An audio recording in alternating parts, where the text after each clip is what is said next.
Moi, c'est Wada. Et pendant 36 jours, j'ai testé une nouvelle activité par jour et j'observe comment ça impacte mon corps, mon mental et mon business. Aujourd'hui, c'est pâtisserie.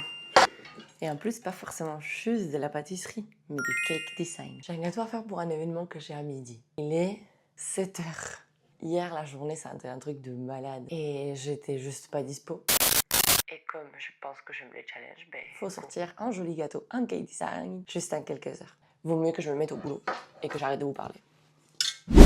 Mais oui, un layer cake pour 30 personnes en 2 heures, bien sûr que ça passe. En tout cas, c'est ce que j'essayais de me dire tout le long. Et le plus important, encore une fois, c'était de faire ces gâteaux d'anniversaire. Parce que pour moi, un anniversaire sans gâteau, c'est pas un anniversaire. Et quand je parle de gâteau, pour moi, encore une fois, pour moi, ce n'est pas une tarte aux fraises ou une tarte au citron, que j'adore aussi. Mais pour souffler ces bougies, il faut un layer cake. Et en tant que l'activité d'aujourd'hui, ce qui est super intéressant, c'est que mine de rien, il faut réfléchir vite, improviser, créer, résoudre des problèmes. Et ça, j'adore. Il faut être créatif, mais action-réaction, de manière un peu rapide. C'est vrai que cette fois-ci, j'avais pas forcément trop d'inspiration au niveau modèle, couleur, décoration. J'avais un peu carte blanche. Dit comme ça, c'est vrai qu'on pourrait dire « Ah, mais c'est trop cool, tu peux faire ce que tu veux. » Mais oui, mais c'est là où ça devient intéressant parce qu'il faut faire pour l'autre, mais soi-même, tout en gardant en tête, c'est que l'autre pourrait aimer ses goûts, ses priorités, ses couleurs préférées et tout ça. Donc en vrai, c'est un exercice assez difficile quand on sait pas où on va, mais il faut quand même y aller. Je suis partie de ces consignes-là et à peu près avec cette inspiration-là. Mais comme vous avez lu,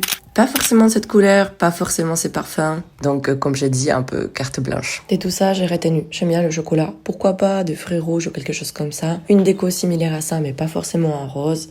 Et tout le reste, fais comme tu veux. Donc, je suis partie sur une base de génoise chocolat, avec une ganache bien entendu au chocolat, avec 2 couches avec des fruits rouges et une avec de la pâte au tartinet. Parce que je sais qu'elle avait bien aimé ces cœurs fondants et coulants du dernier gâteau qu'elle a mangé. Et pour la décoration, une base blanche très sobre, avec une décoration avec différentes pochages, un peu vintage comme ça revient bien à la mode en ces moments. Et perso, ça manquait de quelque chose. Elle m'avait envoyé des gâteaux avec des petits cœurs, donc petits cœurs. Et la couleur, j'ai galéré, j'aime pas trop utiliser de colorants. Donc je suis partie sur un peu neutre, noir et gris, avec des petits rubans pour finir le temps. Il est 8h30, je pense que c'est pas mal quand même.